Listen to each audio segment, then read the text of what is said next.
sport sharhlovchisi Davron Fayziyev uchun eng kuchli Barsa yoki Real? Qaysi biriga muxlislik qilasiz?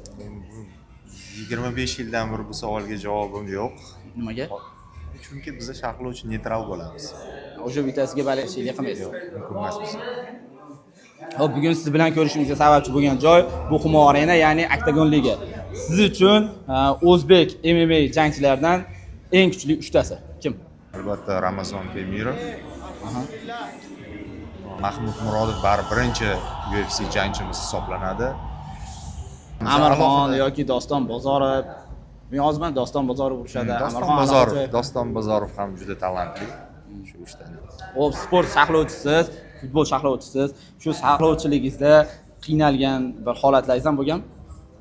Ko'p bo'ladi. Masalan, milliy terma jamoamiz o'ynab turganda natija ijobiy bo'lmasa, bu albatta ta'sir qiladi, chunki ko'proq milliy jamoaga jon kuydiramiz.